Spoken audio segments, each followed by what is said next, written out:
मुख्य अतिथि महोदय माननीय श्री SP सिंह बघेल साहब को आमंत्रित करती हूँ। मैं आपका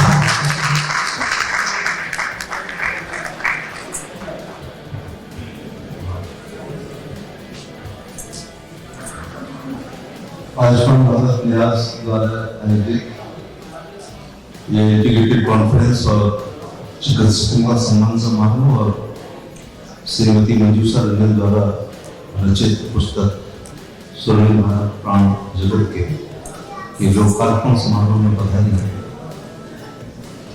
दिल्ली प्रदेश में महिला विकास पुरस्कार संबंधित director IAS officer doctor Rashmi Singh, जिनके प्रति हमारे उत्तर प्रदेश सरकार में प्रमुख सचिव हैं, जिनके पिताजी से मेरा परिचय था, जिन्होंने कहा नहीं आपको हर मनुष्य में कहना भी चाहिए। ये सुनकर व्यास सिंह जी की पुत्री हैं जो हिंदी पर इन्होंने बड़ा काम किया और ऐसी मनुष्य वैज्ञानिक हैं डॉक्टर अजय तिर्की जी और डॉक्टर विपिन कुमार जी और सभी आयुष्मान न्यास के पदाधिकारी, दिल्ली और देश के अन्य कोने से आए चिकित्सा के क्षेत्र में अच्छा कार्य करने वाले सभी चिकित्सक साथी, मीडिया साथियों, पत्रकार साथी, बहुत अच्छा संचालन शुक्र जी ने, उनका प्रदर्शन बहुत अच्छा है। सर्व सरस्वती जी की आप पर कृपा है, काश मुझसे भी थोड़ी होती।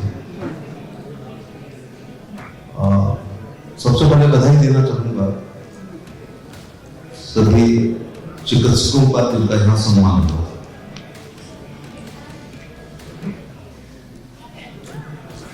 यह अवार्ड में एक शॉल और एक मोमेंटो है, उसकी कोई कीमत है नहीं, कि कोई राशि नहीं है जिससे उसकी तुलना की जा सके। इसका बड़ा दूरगामी प्रभाव और परिणाम होता है इनाम का। 9 साल की उम्र में मेरे शिक्षक ने मुझे अंताक्षरी प्रतियोगिता में भाग लेने के लिए मेरा नाम चयनित किया और ढेर सारी रामचरितमानस की चौपाइयां हर अक्षर पर रटा दी। मैं अपना ब्लॉक जीता, तहसील जीता और जिला जीता। जिला जीतने पर इनाम के तौर पर रेक्सोना साबुन की सबसे छोटी वाली साबुन की टिक्की मिली। यकीन होंगे उसकी खुशबू से मैं आज तक महक रहा हूं।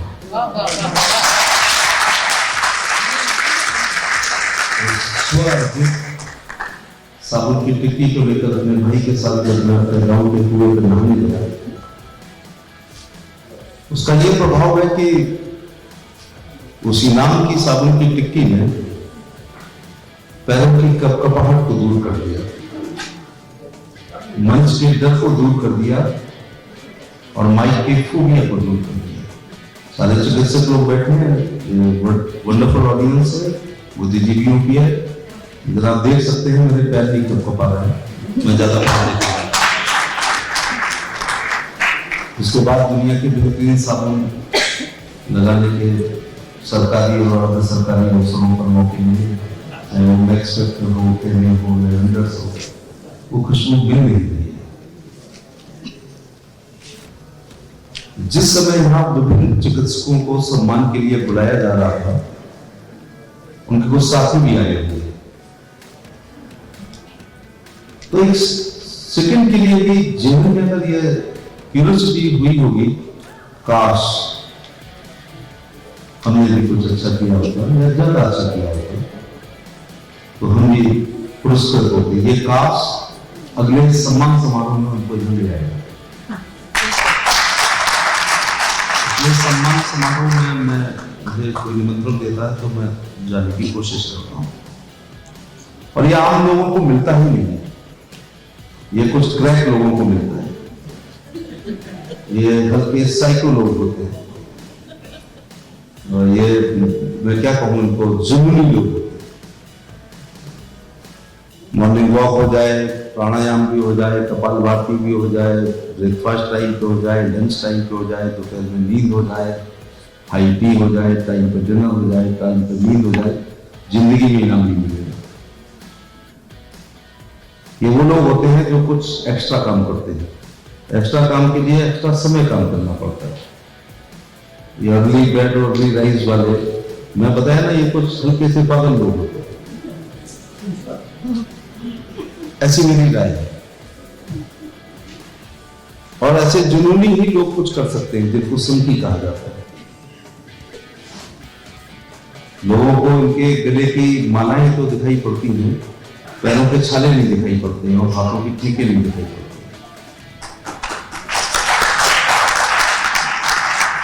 आयुष्मान न्यास ने जो दिया है, ये मैं कहूंगा कि भारत सरकार उस पद्म पुरस्कार देती है। देश बहुत बड़ा है, संदर्भ बहुत है, विषय बहुत है, क्षेत्र बहुत है। सबको दिया जाएगा तो उस पुरस्कार का महत्व तो नहीं रहेगा। अगर ऐसे एनजीओ, न्यास ट्रस्ट, सोसाइटी अगर चिन्हित करके इनाम नहीं देंगे तो बहुत से लोग कुंठित हो जाएंगे, क्योंकि सबको पद्म मिल नहीं सकता। मेरे ख्याल से ये विपिन जी, ये किसी पद्म पुरस्कार से कम नहीं है जो आपकी ज्यादातर लोग मैंने देखा दिल्ली शहर के थे। नोबेल मिल जाए, रमन मैगसेसे मिल जाए, बुकर मिल जाए और अपना शहर पहचाने ना, तो जब अपने शहर के अपने लोग सम्मानित करते हैं तो लगता है रीढ़ की हड्डी मिली है। ऐसा मेरी अपनी सोच है।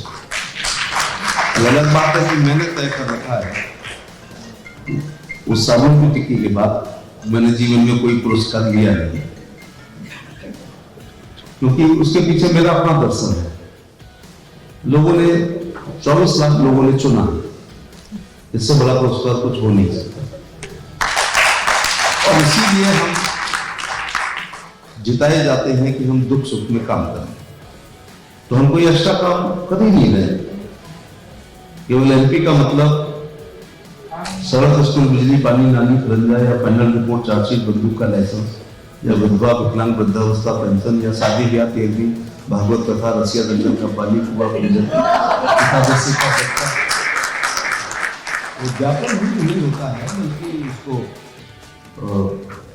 वाटर हार्वेस्टिंग की भी बात करना चाहिए, उसको ग्लोबल वार्मिंग की भी बात करनी चाहिए, उसको ओजोन लेयर की तरफ भी चिंतित होना चाहिए, उसको ग्रीन गैसेस के बारे में भी कुछ ज्ञान होना चाहिए, उसको गिरते हुए भूजल स्तर की भी चिंता करनी चाहिए। मंजूषा जी ने बहुत अच्छी पुस्तक लिखी है। ये पहली बार मैं देख रहा हूं कि किसी पुस्तक में 3 पी का प्रयोग नहीं हुआ है।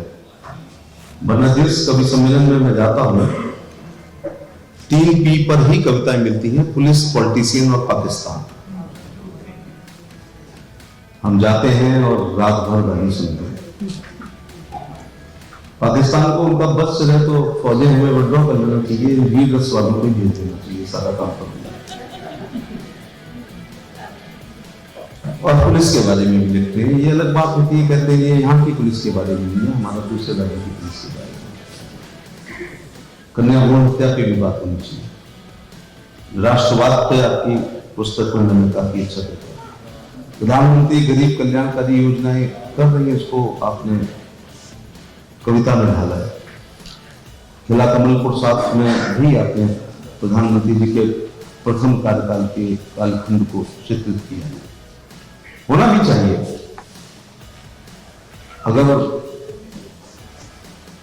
पृथ्वीराज रासो नहीं लिखी जाती चंद्र बधाई द्वारा तो शायद हम तराई के युद्ध ही पढ़ पाते, तो हम नहीं जान पाते कि मत चुके चौहान, अंगुलस्टमान राहु पे सुल्तान है, मत चुके चौहान। बाणभट्ट ने अमृतसर नहीं लिखा होता, कादम्बरी नहीं लिखी होती तो हम उस कालखंड को नहीं जान पाते। त्रेता में ही राम हुए थे। अगर वाल्मीकि जी ने न लिखा होता और 15वीं शताब्दी में अगर गोसाई जी ने न लिखा होता तो राम घर में नहीं पहुंच पाते। ये 1500 के आसपास, मुझे लगता है 1556 में पानीपत का सेकेंड हुआ था, अकबर 14 साल का था। तुलसीदास जी उनके समकालीन थे। रामचरितमानस में लिखी होती तो नायक नहीं हो पाती। वाल्मीकि जी की अपनी अलग तरीका था, गोसाई जी ने दूसरे लिखी दी। देश की आजादी में भी कवियों का बड़ा योगदान है। आज भी कहीं डिप्रेशन में होते हैं तो वीर तुम बड़े चलो, धीर तुम बड़े चलो, सामने पहाड़ों सिंह की दहाड़। सुभद्रा कुमारी चौहान ना होती तो झांसी की रानी पर ज्यादा महिमा मंडन नहीं होती। बुंदे लहर बोलो तो मुकुंद ने सुनी कहानी थी, खूब घड़ी मर्दानी हो तो झांसी वाली रानी थी। साकेत मैथिली शरण ने नहीं लिखी होती तो उर्मिला के साथ न्याय नहीं होता। वाल्मीकि जी और गोसाई जी से माफी मांगूंगा कि राम तो अपने, लक्ष्मण तो अपने भाई को मुक्ति देने के लिए गए, सीता जी साथ में गए। जो वरदान था वो दशरथ ने मांगा, कैकेयी ने मांगा, दशरथ ने निभाया। दशरथ ने वादा पूरा किया, राम ने वचन माना। उर्मिला क्यों खड़ी रही 14 साल तक दरवाजे पे दीपक जला के, और ज्यादा कुछ लिखा नहीं गया। इसलिए मैथिली शरण गुप्त ने अपनी साकेत में उर्मिला को न्याय देने का काम किया। मैं विज्ञान का छात्र हूँ, बस साहित्य, हिंदी साहित्य मुझे थोड़ा अच्छा लगता है। विषय से भटक रहा हूँ। मेडिकल साइंस के लोग, मैं अपनी तरफ से आपके सफाई कर्मचारी से लेके आपके अस्पतालों के मालिकों से लेकर के और आपके पैरामेडिकल स्टाफ का हृदय के अनंत गहराइयों के साथ में उनका आभार प्रकट करना चाहूंगा जिस कालखंड में आपने काम किया।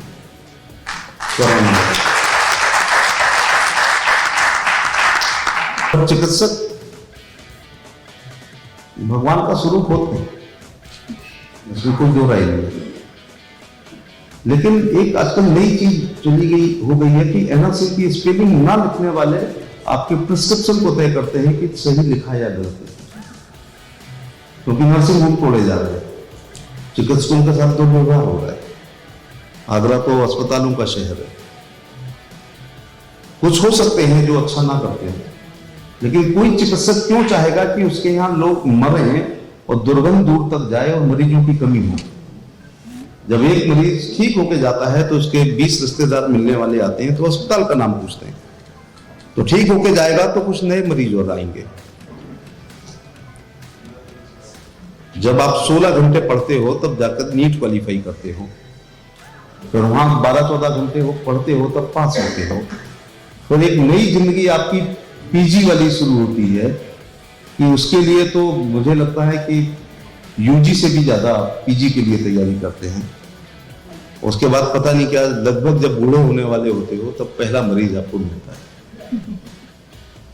और प्राइमरी का अध्यापक तय करता है कि मेरे रिश्तेदार का इलाज गलत हुआ है। और नर्सिंग होम को तो मैं विधि मंत्री के रूप में भी कहना चाहूंगा कि कुछ कानून बनाने की कोशिश करेंगे जिसमें चिकित्सकों को एक सामाजिक संरक्षण मिल सके। बड़ी ब्रॉड आपकी साइंस है, बड़ी लिमिटेड है। आपकी साइंस इतनी ब्रॉड है कि आप बाईपास कर रहे हैं, आप किडनी ट्रांसप्लांट कर रहे हैं, आप लंग्स ट्रांसप्लांट कर रहे हैं, पेस मेकर लगा रहे हैं। यहाँ दिलों के डॉक्टर आज ज्यादा आए हुए थे। मुझे लगता है आयोजक दिल के मरीज तो नहीं है। दिल के मरीज भी 2 प्रकार के होते हैं। एक तरफ आप इतना विज्ञान में आगे हैं, एक तरफ ये इतनी लिमिटेड है कि मेरा टेलीफोन ऑपरेटर एक बार मैं छुट्टी पे घर आया तो मेरी पूरी सैलरी चुरा के भाग गया।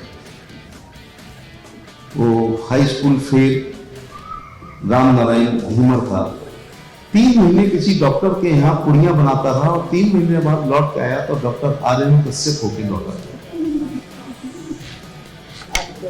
इलाके के लोगों को बेवकूफ बनाता तो कोई बात नहीं थी, लेकिन मेरे गांव के लोग जानते थे कि 3 महीने पहले ये वो ट्यूबवेल चलाता था। फिर ऐसा क्या ज्ञान हो गया, सर्दी जुकाम बुखार बस रट लिया उसने।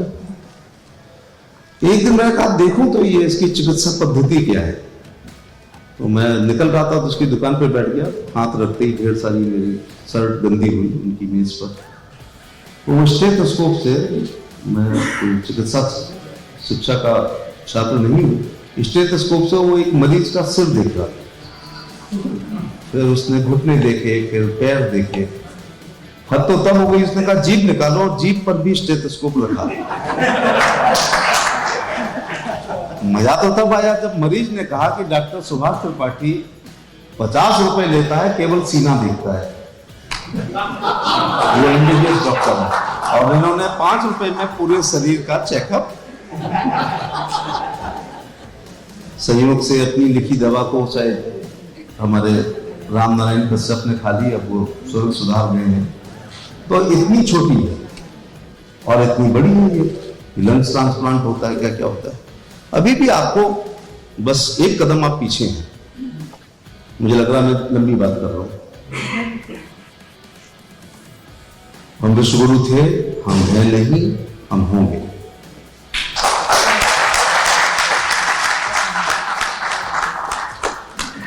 जेल ब्रेड में टेलीविजन, एक्चुअली मैं गूगल नहीं जानता, मैं इस मामले में बड़ा कमजोर है और आप देख रहे होंगे बोलते हुए मैं कुछ कागज वागज लाया है। जेल ब्रेड ने टेलीविजन 1900 कुछ में बनाया होगा। हमारे यहाँ द्वापर में बन चुका था। कुरुक्षेत्र के युद्ध को हस्तिनापुर में संजय देख करके लाइव बता रहे थे। महाराज अब अश्वरोही सेना आगे बढ़ गई, अब गांधी ऊपर तीर चढ़ा लिया, ये हो गया, वो हो गया। हम आगे थे या नहीं थे? और ये और बताओ कि ये राम जी, लक्ष्मण जी, कृष्ण जी और ये दुर्योधन और भीष्म और ये गुलशन नंदा, प्रेम वाजपेयी, रानू, सखी बीए या जेल चेडली चीज या अर्थक आनंद डायल के पात्र नहीं है। ये सब हुए थे, ये सच है।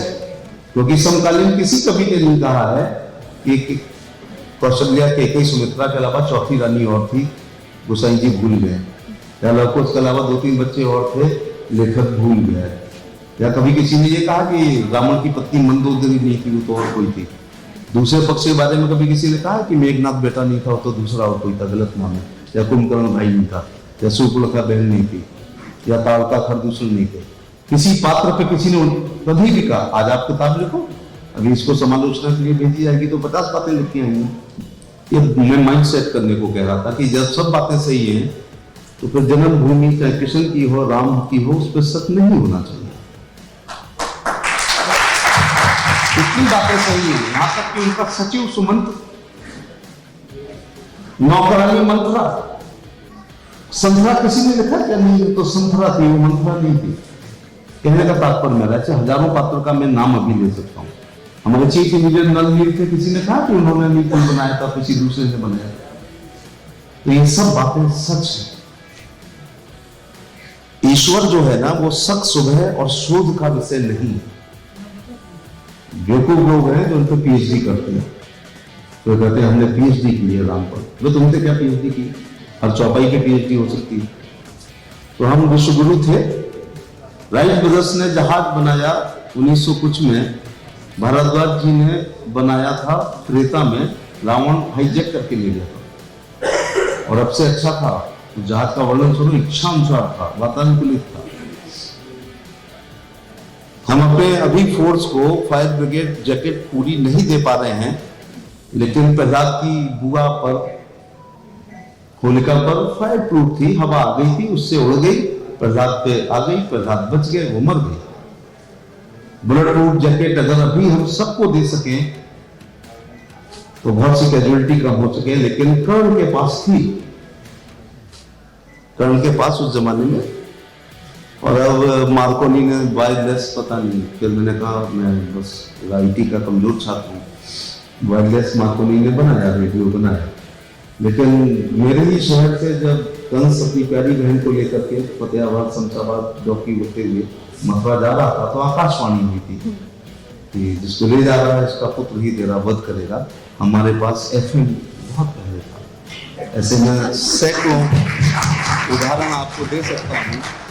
अभी इंटरबैलिस्टिक मिसाइल्स और ये सब की बात हो रही है, हमारे पास अग्निबाण थे, हमारे पास रिमोट था। और अश्वत्थामा ने जब ब्रह्मास्त्र चला दिया था तो आप देखिएगा कि उससे कोशिश की गई तो उसने कहा नहीं, वो रिमोट हाथ में नहीं है, पहले पता चलता तो मैं वापस ले सकता था। तो भैया बस एक चीज बाकी है, हाँ ये गोरे लोग अपने ऑक्सफोर्ड की बहुत बात करते हैं। ये सुखद संयोग है कि जिस साल बख्तियार खिलजी आपके बिहार का नालंदा विश्वविद्यालय को जला रहा था, गोरे उसी साल फावड़ा लेकर के ऑक्सफोर्ड की नींव खोद रहे थे। जब हम भौतिक शास्त्र, रसायन शास्त्र, चिकित्सा शास्त्र, नक्षत्र शास्त्र, एस्ट्रोलॉजी में हम दुनिया को पढ़ा रहे थे, तब ये नींव खोद रहे थे ऑक्सफोर्ड की। बस हमारा का देश है कि यहाँ समान शिक्षा नहीं हुई। अगर देश की आजादी के साथ common education, one nation one education हो जाता, डॉक्टर राजेंद्र प्रसाद का नाती और राष्ट्रपति भवन का चपरासी, दिल्ली का कमिश्नर और उसका पटवारी, नगर सेठ और रिक्शा चलाने वाला और मंत्री और संतरी के बच्चे एक छत के नीचे कॉमन एजुकेशन ले रहे होते, तो यहाँ बहुत कलेक्टरों के बच्चे बैठे होते या IAS के पिताजी यहाँ पर बैठे होते। तो यहाँ पहला स्टैंडर्ड है देहरादून का दून स्कूल, अजमेर का मेयो, ग्वालियर का सिंधिया, नैनीताल का शेरपुर। तो यहाँ दूसरे स्टैंडर्ड के हैं Peter's Patrick Tom Georgie TD Goenka DPS। तो मेरे शहर के संदर्भ में तीसरा स्टैंडर्ड है आगरा पब्लिक एंड्रूज होली। फिर होते हैं नीली लाल टाई लगा करके अस्पताली अंग्रेजी बस बेच के पढ़ाने का काम करते हैं। लास्ट में हमारे चुंगी वाले स्कूल आते हैं जहाँ से हम पढ़ के आते हैं।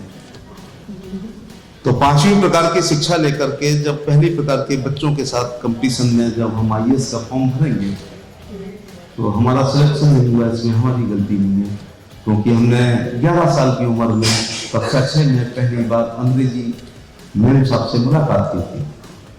हमने 11 साल में अल्फाबेट सीखे थे। हमारा जनरल नॉलेज से कोई सिलेबस में ही नहीं था, ना प्राइमरी में, ना 8वीं में, ना मिडिल में, ना हाई स्कूल में, ना इंटर में। ग्रेजुएट होने के बाद का हमने लॉ सिविल सर्विस का फॉर्म लिया, तो उसमें लिखा था अंग्रेजी का प्रश्न अनिवार्य है और सामान्य ज्ञान बाकी आपके ऑप्शनल है। तो सामान्य ज्ञान थी नहीं, ज्ञान था लेकिन सामान्य ज्ञान नहीं था। तो हमारा कंपटीशन उनसे जो उनके घर में प्रतियोगिता दर्पण, प्रगति मंजूषा, कंपटीशन मास्टर, द हिंदू अखबार, अंग्रेजी की न्यूज, मम्मी पापा दोनों अंग्रेजी बोलने वाले। तो मुझे आज भी याद है, मैं खन्ना वर्मा की GK की एक किताब लाया। मुझे लगता है कि मैं थोड़ा गलत रास्ते पे चल रहा हूँ, लेकिन आपके डिपेंडेंट बहुत हैं, उन पर उनको ये बातें बताओ। तो उसका एब्रीविएशन का पहला पेज, एब्रीविएशन अल्फाबेट से होती है। तो AA मैंने पढ़ा, एक हाथ में सिविल सर्विस का फॉर्म है और अगले दिन मैं पढ़ रहा हूँ गाँव में नदी कौन सी लंबी है, पहाड़ कौन सा ऊंचा है, मुद्रा क्या है, राजधानी क्या है, संयुक्त राष्ट्र संघ क्या है, यूनिसेफ क्या है, आदि आदि। तो फिर आप लोगों से जब कंपटीशन में उतरेंगे तो थोड़ी दिक्कत होगी, लेकिन अब ज़्यादा दुख नहीं हो रहा है कि अगर डॉक्टर हो जाते हैं तो भी CP ठाकुर की तरह MP बनते, तो सीधे ही MP बन गए। तो बहुत अच्छा लगा आप लोगों के बीच में आकर के, और कुछ अपने गांव देहात याद आ गए हैं। तो बस एक चीज बाकी है, डॉक्टर की आखिरी चीज बाकी है कि अभी ये लोग गोरे लोग ये लंग्स, किडनी विडनी, लीवर ट्रांसप्लांट कर रहे हैं। हमने आदमी के शरीर पर हाथी का सिर ट्रांसप्लांट किया। ये सर्जरी का सबसे बड़ा उदाहरण है। मैं फिर कहूंगा कि ये गणेश जी, गुलशन नंदा, प्रेम बाजपेयी, रानू इब्न सती BA, जैन शेट्टी चेंज या आर्थर कॉनन डायल के सब लोग नहीं हैं।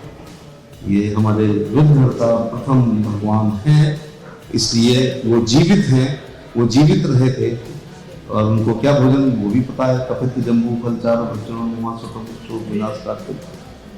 तो ये गजब का देश है। सर्वे भवन्तु सुखना की बात करते हैं, हिंदू भवन्तु सुखना की बात नहीं करते हैं।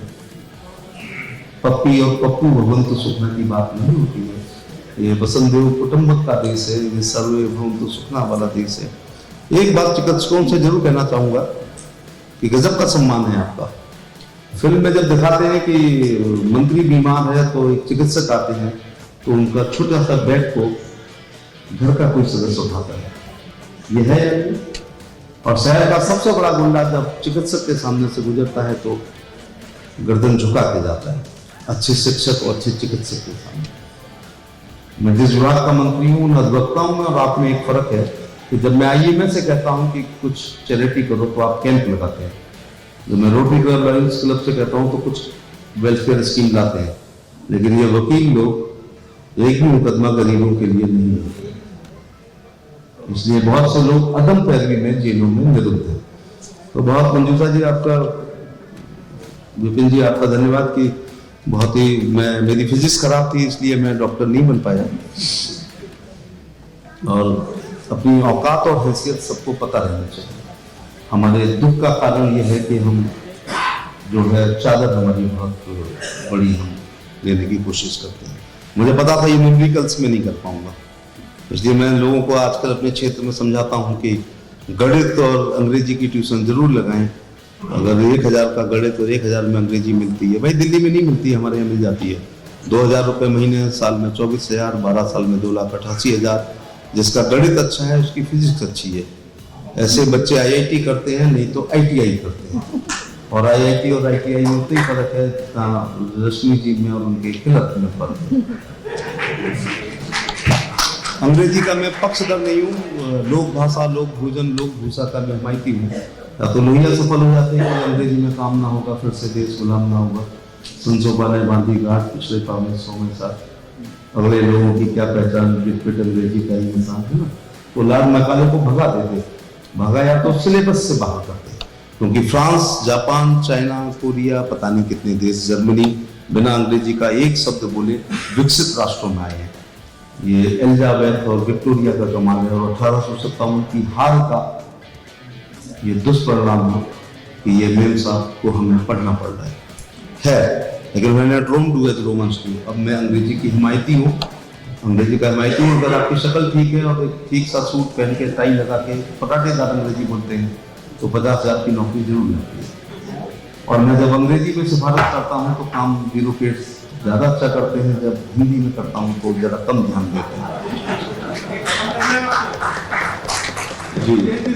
जी कोशिश करेंगे। बहुत बहुत धन्यवाद, बहुत अच्छा लगा आप लोगों से मिलकर।